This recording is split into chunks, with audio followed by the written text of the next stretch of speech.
So supplementation and nutrition are obviously really vital to our health. Nutrition in particular, obviously eating well is key to us being healthy, living long, being strong, having strong bones. And supplements can play a big role in that because sometimes we don't get all the nutrients that we need. Now, do supplements actually physically improve our health and lifespan? It depends. When people take a supplement, they sometimes say, oh, I feel a lot better after 2 or 3 weeks. It's most likely that they're not actually improving within those 2 or 3 weeks, but it's more the fact that they bought a supplement and they want it to work, so they have belief that it works. It's like a placebo effect. In some cases, if you are deficient in a specific vitamin, like vitamin D, and you take vitamin D in, you will feel an instant boost, but that will not last continuously. You won't continuously feel boosted because you will have a new norm. But maintaining that supplementation is probably going to be key in the long run, because what we have seen in our data is that people who have compounding diets, for example, where they've had tomato-based diets from very young, they have certain genes which express differently to people who've never had that. And we've also found that if compounding supplementation is actually really good in the long run for this genetic change. So it's unlikely that taking a supplement for 2 or 3 weeks will alter your epigenetics or DNA methylation rapidly and therefore affect health span or lifespan that way. But by taking a supplement for 5 or 6 years, overall, that may actually increase your lifespan by 1 or 2 years and definitely increase your health span. We have definitely seen gene differences in terms of their methylation levels from people who have taken certain supplements for long periods of time. It doesn't mean they have to take a massive dose either. Sometimes it's not really that dose dependent on the response it has on the gene expression or the DNA methylation. So people who have taken smaller doses of vitamin D, for example, have the same effect of those taking the larger doses as long as they've taken it over a long period of time. So supplements can definitely have a long-lasting and beneficial impact on somebody if they're taken correctly and taken for a period of time where the DNA methylation stays changed.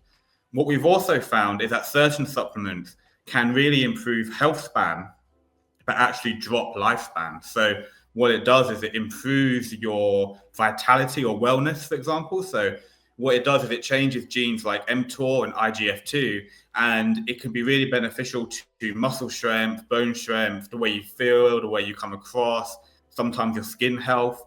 And by altering these and playing the role with these supplements, your actual lifespan starts to drop. So some of the gene methylation we've seen associated with longevity, that starts to drop off, whereas some of the genes that we've seen which are associated with athletic performance, they start to go up. Kind of like burning the candle brighter, but the candle will therefore burn out faster.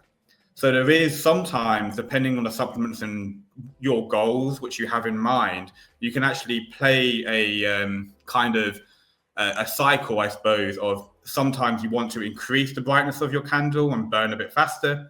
Once you've achieved what you want to achieve, you can then slow it down and then try and regain that longevity back. So we can help people with that because we have that data set, which allows us to see what supplements are changing what genes and what supplements over what period of time were beneficial to you.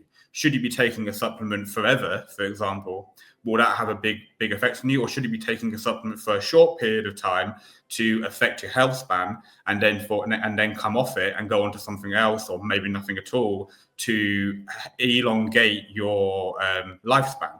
So there is a good role for supplements to play. From a dietary and nutrition perspective, we have found that there are certain things which are really key to longevity. Some of those, like I mentioned before, include like a tomato-based diet. We've seen that people who have a tomato-based diet for a long period of time, many years, have got certain gene expressions which we have linked with longevity.